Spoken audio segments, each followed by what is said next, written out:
Chapter 15. After these things the word of the Lord came to Abram in a vision, saying, Have no fear, Abram. I will keep you safe, and great will be your reward. And Abram said, What will you give me? For I have no child, and this Eliezer of Damascus will have all my wealth after me.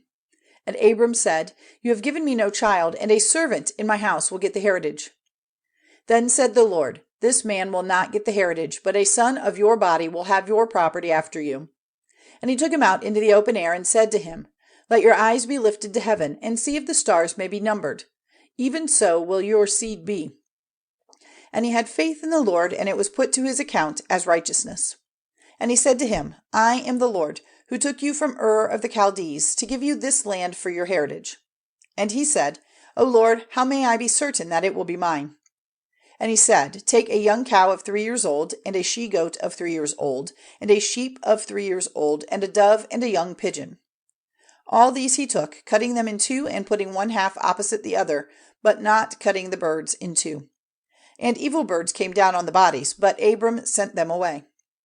Now when the sun was going down, a deep sleep came on Abram, and a dark cloud of fear.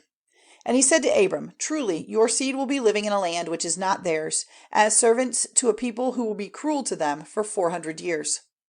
But I will be the judge of that nation whose servants they are, and they will come out from among them with great wealth. As for you, you will go to your fathers in peace. At the end of a long life you will be put in your last resting place. And in the 4th generation they will come back here, for at present the sin of the Amorites is not full. Then when the sun went down, and it was dark, he saw a smoking fire and a flaming light which went between the parts of the bodies.